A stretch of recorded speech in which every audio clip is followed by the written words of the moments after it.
Hang on, let me just. Yeah. Do we stretches? I think we should include this as well.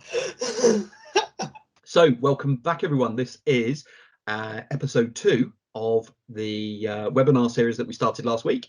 A week's gone by really quickly. Back here with Jason Brown. Jason, how's your week been? How's your week as a UX student in the world of remote learning for you? Well, I've been pretty successful. Managed to get a record number of people to test my app thanks to the wonders of the internet and analytics data. Managed to get 88 people from across the world to check out my accessibility app. I've never had that many people test any of my projects before, which is awesome. And even people from Los Angeles to London to Pakistan to Sydney have been able to test it. So the internet's a truly amazing thing. Yeah. And of course, using Microsoft Teams to do group crits and collaborations and seeing what other people have done. So yeah, we're still very much able to study and learn despite not having set foot at university for a month and a half now. Wow. Yeah, I mean, as I say, it's going on from what we were talking about last week. It really is the time with the technology that you know, students and people like yourself can really thrive in getting the job done, but using the technology.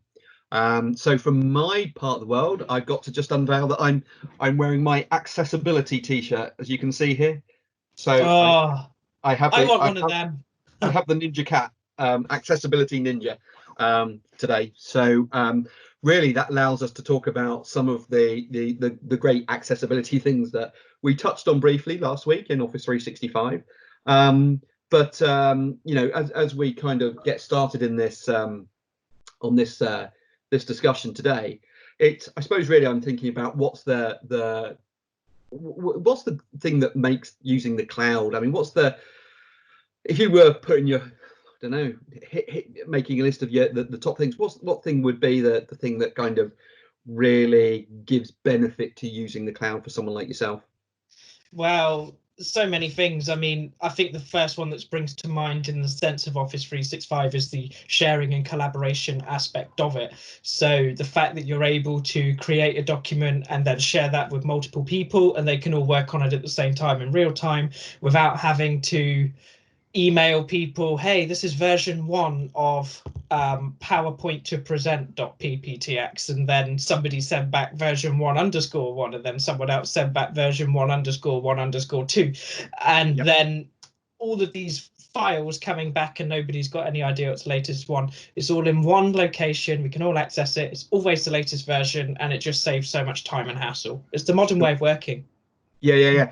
So I mean, collaboration in my day, back at school, you kind of normally involved a bike, a folder, and a really steep hill. I remember you saying that a lot. To go and see my friend in the next village down the road. Was always a very slow journey there, but a reasonably quick journey back. Yeah, and obviously, you know, you've heard me say this before, but it's really one of those key skills, I think, from a student perspective. So the kind of jobs that students of today will have will be, you know, whether you are sharing and collaborating with someone in the next office or the next city or the next country. You know, those fundamental skills, I think, are really important to have. So can we, just for people watching the video today, have we got can we kind of put that into practice? Let's have a little demo, see what we can you know, just give people the idea of how fundamental that sharing skill is to working in the cloud. Indeed, and I just want to say that I personally witnessed 11 and 12-year-olds do this instinctively. When the teacher said, right guys, you all need to work on a document, what do? They fire up Office 365 or another cloud service and create a document in there and share it with their friends, rather than everyone crowding around one computer. So even an 11-year-old can do this. So what I'm going to do is I'm going to come into this document here, this churchill.docs document. It's a Word document. And here we are. So as explained last week, we're running this in Microsoft Word Online. Looks very similar to the Word desktop app, but I've not installed a thing other than a web browser. And all I need to do in order to share this with somebody so they can edit it in real time is simply click on the share button here. And then we can see that we've actually got an array of options. So the first thing we can do is we can actually edit who can access this. So if there's something, if you only want people in your organization to be able to access it, if it's something confidential, then you can only allow them, or you could just enable specific people. You can even have the option to allow editing, set expiration dates, set passwords, all of these things. But in this case, we're just going to choose anyone with the link. I'm going to click apply. We're going to enter a name of somebody in our organization. Kevin, I'm picking you. Okay. And then we can add a little message in here. Here's that document we must do for our class next week. And what this will do is this will actually send an email to their email address with the sharing link in it. Alternatively, you could just click copy link and then copy the link into some kind of messaging app. I do that a lot, but in this case, we're going to choose send. Okay, so I'm at this end. I've got my my Surface Go out and about, and I have literally just got an email from Jason Brown telling me that he has wants to share a document with me. So let's have a look. Here's that document we must do for our class next week. Get onto it. Okay, so I'm going to click on the I'm going to click on the open box at the bottom of it. So again, I'm in Word Online as well, so I haven't gone to start programs and Microsoft Word to launch anything. I have literally just clicked on the link that you sent me, Jason, and I can see your document. I can see your document quite happily. So let me have a scan through. So let me think about what we can do. So I'm just gonna kind of actually add a little bit of text here, so we can maybe add a picture of Winston Churchill. So just for those who have, because you're going to be seeing this on my display, you can actually see who's editing the document or just viewing it at the top here. So we can see we've got a guest contributor, has the document open. And if you click on go to location, that will actually take you to the part in the document that they're editing. So if you've got a multiple page document, that's nice. And you can see here, this is where their cursor is. And if you hover over it, it'll even tell you who it is. Oh, and I've not done anything. But this picture is about to appear. There he is, the man himself. And Kevin put that in. So I've not had to get on my bike and cycle to a village 5 miles away up a very steep hill. I've not had to even install Microsoft Office on my computer. All I've had to do is create a document in OneDrive and then just share it with Kevin. And it's right there. He's able to edit it. And thankfully, he hasn't noticed yet that actually this is cut and paste from Wikipedia and our teacher won't like that, but we'll keep that one to ourselves. Oh, well, I'm just gonna quickly just add a new comment into the side of the document. Indeed, and comments are accessible by clicking on the comments button up here. And as they appear, you will see them in there. So this is quite good if you've got suggestions for or questions for people. And have you got this from Wikipedia? Just say definitely not.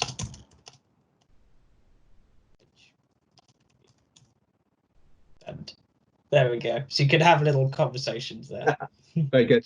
So that's really good. I also noticed in those comments, if you're working with more than one person, you can actually mention them as well, which is really nice.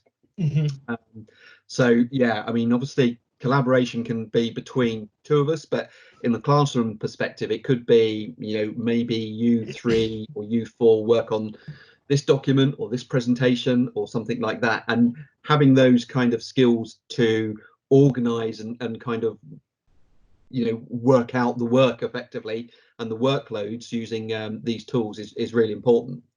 So that's really good, Jason. So that sharing idea works across the Office 365 family, and obviously Word is very frequently used, and obviously PowerPoint has got some other tricks in that we kind of touched on very briefly last week, but we've got a few other things that really could make a difference in the classroom. So So Microsoft PowerPoint these days features an awful lot of AI in order to actually help you be a better presenter, or actually, interestingly, be a more inclusive presenter.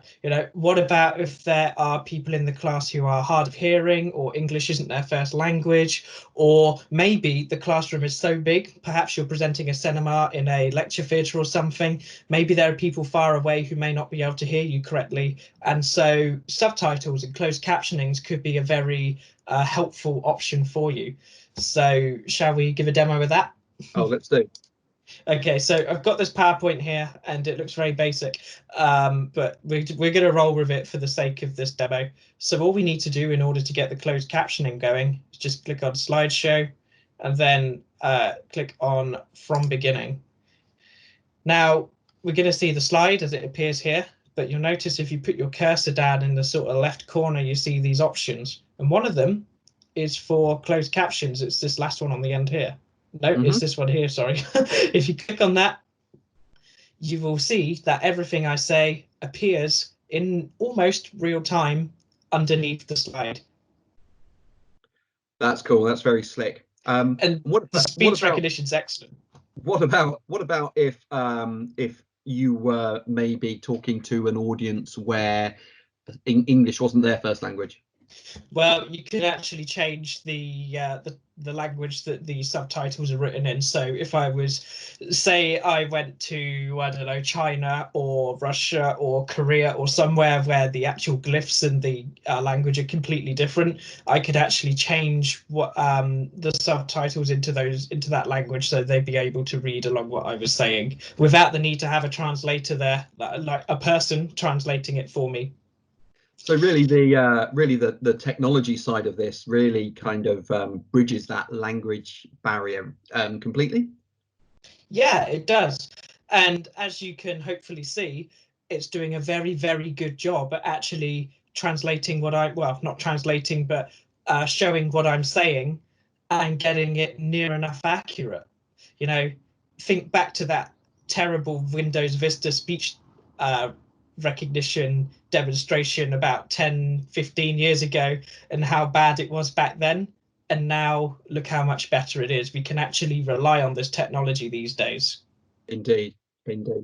So subtitling is really, really, really good. But say I'm doing exactly what you say, Jason, and I'm going to China. I'm going to make a presentation, kind of thing. Are there any tools in PowerPoint online which can help me maybe refine my presenting style? Give me a few tips on keeping my audience focused on what I'm talking about. Yeah, definitely. Microsoft PowerPoint now comes with Rehearse with Coach, which is the feature that will literally listen to what you're saying and tell you how many filler words such as are, and you use, and also if you talk too quietly or talk too loudly or don't talk with enough intonation or expression, it will actually pick that up. Now, when I was in year 7, about, I don't know, 10 years ago now, we used to have English lessons, where they would actually teach us how to present and speak, and the teacher would be the one sat at the back of the class measuring the amount of times you said and ah whilst you gave a presentation. But now we can just do this with PowerPoint, so there's no reason for every kid not to score 100% on their reading tests. And also, just to make sure from everyone's perspective, this is available free in PowerPoint online. I don't have to go out and buy Microsoft Office for this. As a school, I could subscribe to the Office 365 Plan A1, which is free for schools, and get this functionality for all of my students across the board, and teachers, of course. So we're going to demo it. So if you click on Rehearse with Coach, you can see that automatically it makes it puts the slideshow up. You click Start Rehearsing and make sure that real-time feedback is enabled. And I'm going to deliberately be really bad. I think this PowerPoint is something that I think it's okay. We're going to talk about the topic, and I think it's quite good that we've got this functionality in PowerPoint now, and I think it's really, really great and awesome, and it's definitely helping me like it's helping like things to like happen, like helping me to become like a better presenter, like, and as you see, it's popping up and telling me about all these filler words that I keep using, such as like and and if I keep stumbling over my words as well, it will tell me all about that too. So the idea is that you would actually try and speak as best as you can, and then once you've got to the end of your presentation, you click on the stop button, and then or actually I think you just have to exit the PowerPoint. Yeah, and then it will give you all this information. It will I just said, brilliant. It will tell you all about how original your words were, even. So if you say really cliche things, it will tell you to cut that out. If you say things that could be offensive, it will tell you to cut that out. Tells you about filler words, tells you about your pitch. So you can see I went really low there and then a bit higher in other places. And it will tell you whether your pace was good or not. So this will really help you become a better speaker. I was about to say you've been watching too many of my presentations there. Well, I've just, it's just amazing to see how much there is actually provided to you by the PowerPoint Rehearse with Coach feature. Oh, for sure. I mean, these are absolutely great tools, aren't they? Which, as I say, up until kind of Office 365, we've never really had them, and and certainly in the web version, having that kind of power really makes it a viable alternative to using the full-blown version on everybody's machines, doesn't it? Well, yeah, we're just running this in Microsoft Edge, and there's no need to have a powerful Core i7 machine to run this. You could run this on, well, strictly speaking, you could run this on something as old as the Pentium 4, as long as you had a modern web browser installed on it. Yep. That's the thing. This is the beauty of the web. Cool. Very good.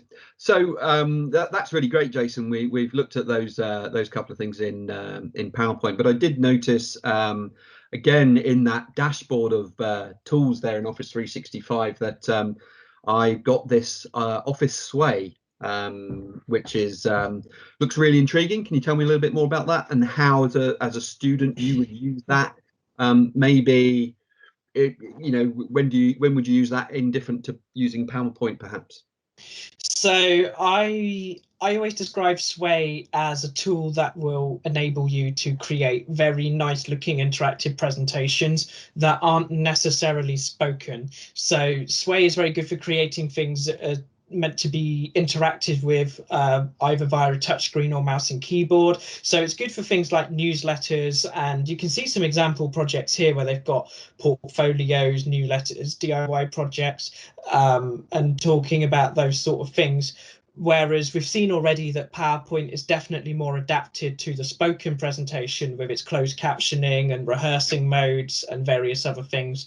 So this is good for sending around. It's a great way to it's a great alternative, to the traditional HTML formatted weekly newsletter sort of thing. Right. Yep. Got it. So can you show us how easy it is to create a Sway? Very easy. So you just need to sign into your Microsoft Office 365 account, and I've made a little Sway here. We'll just show it. It's all about Apollo 11, but we can see we've got these nice looking big pictures, and we've got this nice text here. We've got these interactive images where if you click on them or tap on them, it's going to cycle through some images there, which is quite cool. And then we've got a little bit about the mission highlights, and here we have a YouTube video showing the launch of the Saturn V rocket. And creating this honestly took about 10 minutes. It did not take any time at all. So the idea of kind of laying out that format, when I'm creating PowerPoints and things like that, I sometimes get a bit of PowerPoint blindness and struggle that does my backgrounds look good with my foregrounds and the right kind of text and things like that. So you're saying that Sway kind of really takes all that from you and really allows you to kind of concentrate on the information that you want to get over, perhaps. Oh yeah, it's dead easy, and it certainly takes away playing around with the design takes that away from you, and it puts you more in the focus of content, which is where you should be. So in order to design a sway, it's very easy. All you need to do is create a new sway, and then you'll see that each element is shown as a card here, and underneath each card is this plus button to insert content. You just click on that, and you can see that we've got all of these different things that we can insert. I mean, you can even embed web pages or upload your own photos or videos. Wow. It's Yeah, great. that's really powerful. So here we're going to insert another heading, and let's call this putting man on the moon. Okay. And in order to find a background, all we're going to do is click on background here. This nice panel pops up, and then it's even suggesting things that I could search for, sort of images I might want based on what I've typed in here and based on what else is in the presentation. So I don't even have to search for man on the moon. I could just search for, say, Earth, for example, and then it's going to search Bing Images for images relating to Earth. And then if I want one of these in my presentation, all I have to do is drag them. And we can see that it's searching only for Creative Commons images as well, so that copyright's not a problem. And it's really as simple as that. I haven't got to open up a new tab and search for moon or Earth or whatever it is I wanted, and then save that image of the JPEG and then upload that image into Sway. You know, just drag and drop sort of thing. A real time saver in bringing data together then. Absolutely. Yeah, that's what it's all about. Everything about Sway is designed to be quick and easy. You can even search for videos as well and drag these in, which is quite nice. If you search, put media in, let's put a video in here. Let's put this video here, and then, you know, we can give it a caption such as this stunning video shows us the importance of biodiversity. It doesn't, but I'm just going with that anyway. Yep. And you can change how big this card appears on the screen. So by default, everything is kind of set to subtle. We could make it appear sort of half screen size or full screen size at the click of a button. It's dead simple. Superb. No, that's a great tool. And then if you wanted just to show the finished outcome, how would you do that again? You just click on play, and there you go. And if you want to share it with people, again, just like we've had in Word, we've got all these sharing links here, and you know, you can either invite people to view or edit it, so it's collaborative as well, and then you could send that link to people. Brilliant. Or you can even password protect it and do all the same sort of stuff that we've done before. Amazing. That's really, really good. So just last question there, Jason. If I if you shared that to me as an email and I picked that up on my smartphone, what would the experience be like for me to kind of, because I know if I get like a big document, a graphic file or something like that, it can be a bit cumbersome on the phone. What's the experience like with Sway if I access that link on the mobile phone? It's going to look something a little bit like this. You can see it all scales nicely and responsively, and then you're able to go along and read it and just swipe from side to side. That's how it's going to look. And likewise, if you rotate your phone, this is how it's going to look. So it's truly device compatible, mobile compatible. You know, we can change the device here and it looks pretty much the same on all of them. So I know here's an iPad, for example. Let's rotate it.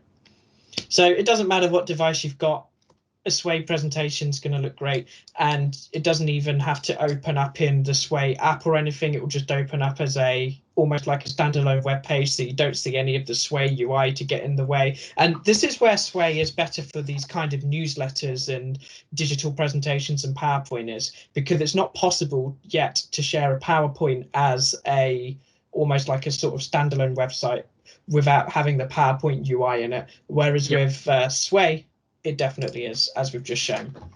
Okay, that's really cool. No, thanks for those. So I suppose really the next thing on the kind of hit list for today is you've been working with devices for quite some time. What's your view on the digital pen? The digital pen. How important is a good writing experience with technology for you, as you were as a high school student when you first kind of landed with that technology to what you do now? In 2015, so a while ago, I wrote a whole 2,000-page blog post on why the pen is what sets the Surface aside from anything else. The pen is instrumental to the Surface experience, or whichever device you're using. With a pen, you're able to write notes, and it has been proven that writing notes with digital ink is actually faster than typing them all out, allows you to be more creative as you can draw things like spider diagrams more easily, and actually helps you to remember content more, because you're physically having to draw characters and glyphs in order to actually take that information either from the teacher's mouth onto the device, or from your head onto the device. So the pen is instrumental. It's a multifunctional piece of technology as well. It doesn't just act as a pen or a stylus that can be used with something like OneNote. It can also be used with other applications as well, such as things like Adobe apps. And in more recent versions of Microsoft Windows, the pen can even be used to do things like take screenshots and open up various programs such as Whiteboard. Indeed. Now, you notice I'm being really careful because we're using Teams today, and I've got a nice Minecraft background, that if I take my pen too much out of it, it tends to disappear and focuses on my hand. So just for this next bit, I'm actually just gonna turn my background off, so we can see everything here. So yeah, so exactly. So this device here, this is the Surface Pen, and as Jason mentioned, it's got the look, the feel, the writing experience of proper inking, I would say, in that respect. So obviously devices like the Surface range of really kind of, I suppose they've been at the forefront of digital inking technology, and in a world where when they happen, students still use a pen and paper to do exams and things like that. If you are investing in devices for education, the benefit of using the pen with your students is going to be that much more than just a regular, should we say, clamshell device which doesn't have a pen. So we will be kind of drilling it on a bit more in the use of the pen as these episodes go on.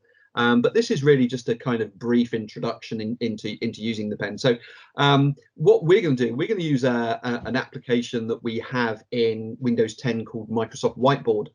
And this will just kind of give you an idea. So Jason, I'm going to just share my screen with you now, in that respect. So now we have the whiteboard screen up. What you can see is a range of digital inking tools. So if I first of all just simply take my pen and start writing, select a pen first of all, take a pen and start writing, what I'm doing is I'm kind of holding the pen kind of my hand away from the screen. But of course, to make a natural writing experience, really what it allows us to do is it allows us to rest our hand on the screen and kind of pretend it's a proper piece of paper in that respect. So I can use different pens. We can use the magic pen. Of course, we all like a magic pen on there. And again, we can use things like digital tools. So again, let's go back into that kind of schools market that we frequently talk about. Obviously, when new teachers move to different schools, they tend to be sometimes a little bit brand specific from whiteboards that they've used in the past. So they may well turn up with all of their resources on a certain brand of whiteboard. And obviously, when you start using things like Microsoft Whiteboard, it's baked into Office 365. So if you create any tools and resources, you can move them from school to school as you go around. But one nice thing is, apart from the fact that I can stick some sticky notes on my screen for my colleagues, what I'm going to do here is I'm going to just simply add an image, and this image is I'm going to look for a floor plan. So I'm literally writing with my digital pen, and we're going to take a search for a floor plan. Let's see what we get. And there we go. We'll go for this top one here. So this at the moment is simply a JPEG file that we've taken from the internet. So it's all one thing. And if I move it, I can resize it, I can move it around and stuff like that. But what is really cool is if we wanted to get that kind of collective teamwork going with it, as well as being able to kind of be creative with it, what I can do is I can use that magic wand that we see here, and now I can simply turn my pen the other way, and I can now start maybe just editing and knocking out a few walls to my plan, or if I went round and maybe selected this part here, the chapel, we could think about maybe moving that chapel down here and kind of changing that look of the diagram around. So a great way where we looked at collaboration to start with Word and PowerPoint, how we can collaborate on Whiteboard. And of course, the best thing about collaborating on the Whiteboard means that if I click up here, I can add students or colleagues that I want to work with on this document.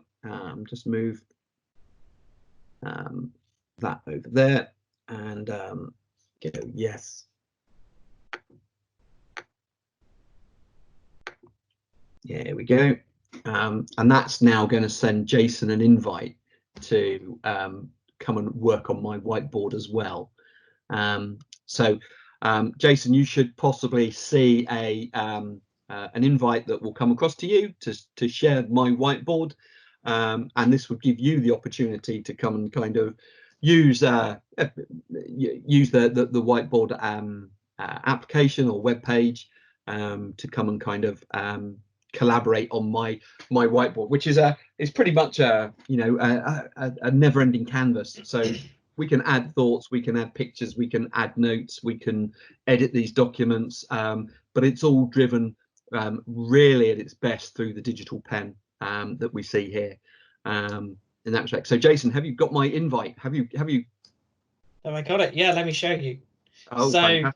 So this is just to show how it would look to the recipient. So again, it's just like they've shared a Sway or a Word document or PowerPoint or whatever, and it says, Kevin Slate's shared whiteboard with you. Just click on Collaborate Now.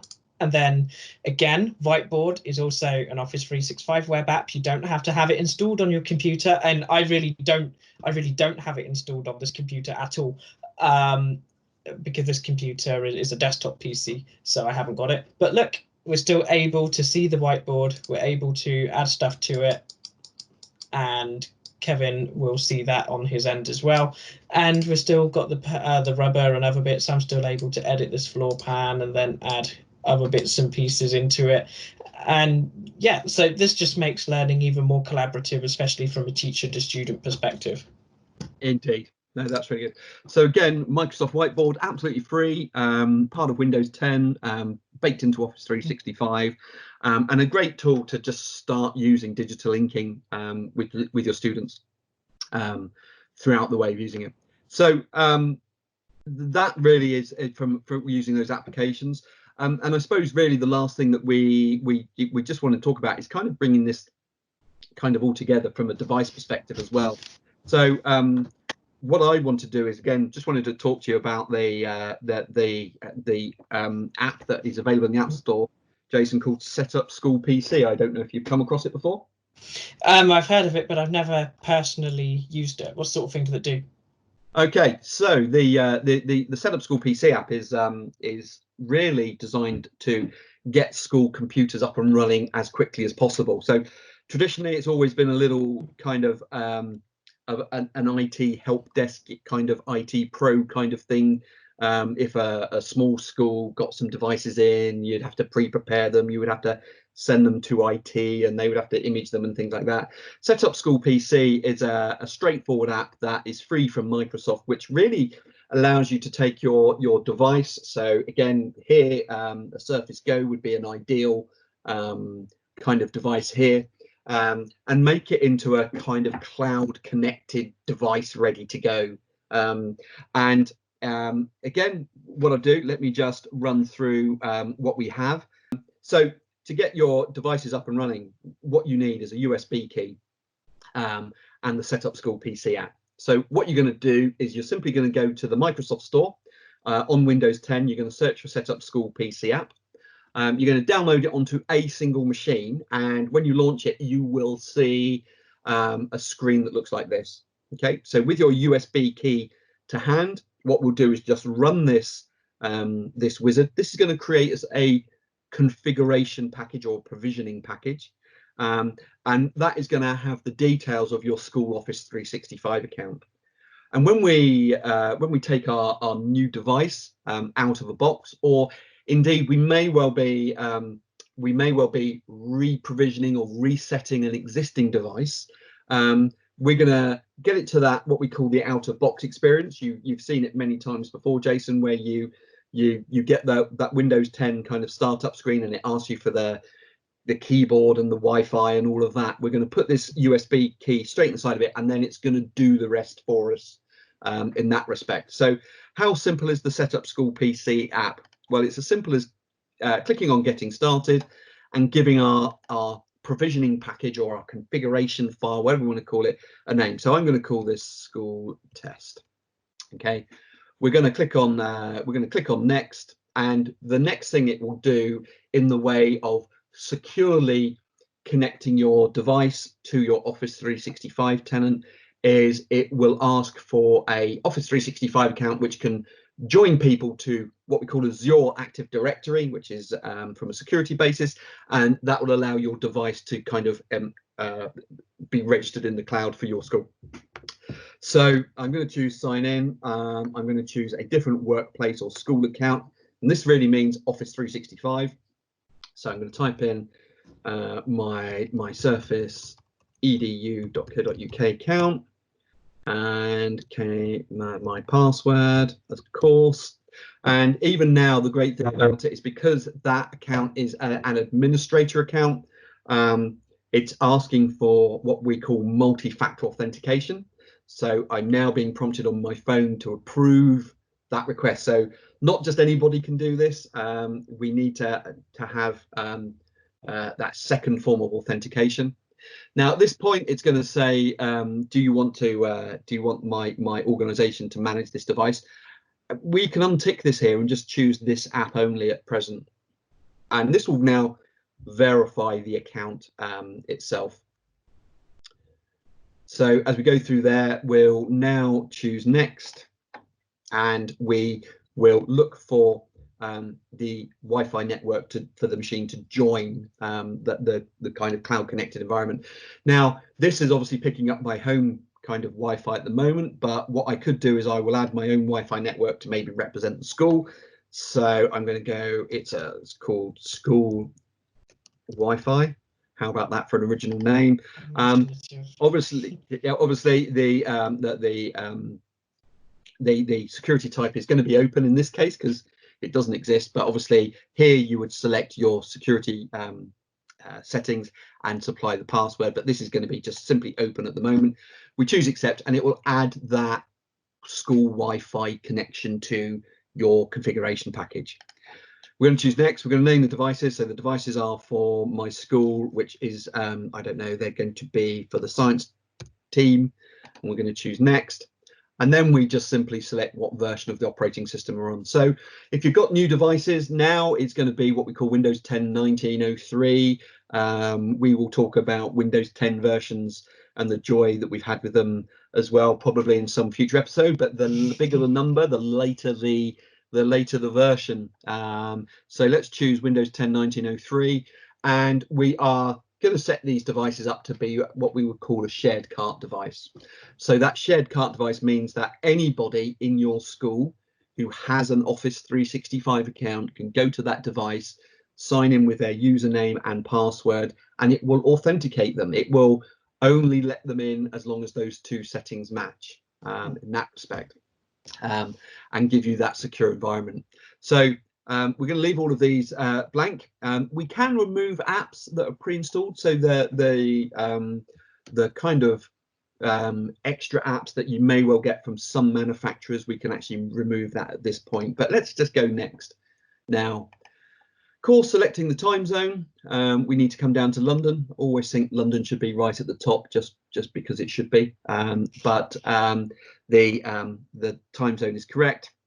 We don't need a product key because these machines are already licensed, so we can continue here without change. Next, we have our take a test app screen. Again, we will come back to this on a later episode, but we're going to set no at the moment because we just really want to get our device up and running as soon as possible.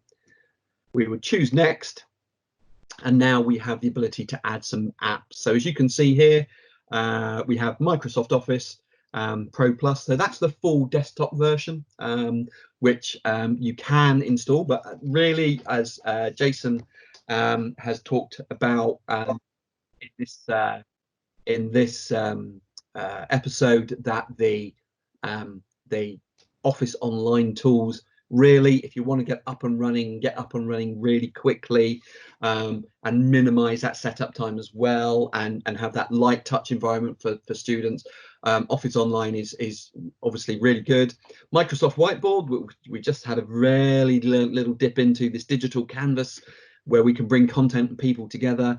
We can add and make sure on every machine. And of course, Minecraft Education Edition, which at the moment is absolutely free to schools up until the end of June. So if you want to get into looking at Minecraft Education Edition, then you can do it now for free. We're going to continue without those apps because we just want to have a Windows 10 machine with Office Online, which is ready to go for our students nice and quickly. So let's continue without those apps. We get a nice branded background, so we know that when this when our device setup is complete, the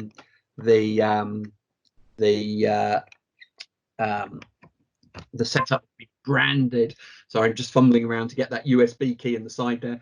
That USB key will be in, and the device itself will be branded with these backgrounds, and so you'll know it's set up for your school. So we can click on those, and then we will get the end of the package. So if we choose accept, it's going to ask us to put a USB stick in, which I've just done. So as you can see there, this is one which we've done earlier. So I'm just going to clear those two out and delete those off the key, so it's nice and blank. It only needs 92 megabytes. Pardon? Only needs 92 megabytes. Yeah, and that was on that version when I done earlier on. That was because I actually added Minecraft in there as well. So we chose nothing for the app. So what we'll do is we'll choose save, and it will now save this package. So this is now saving this to the USB. And as you see there, it will whiz it across. It will then give me an option. Do I want to duplicate that USB? So for example, say Jason, you just bought 10 devices for your school.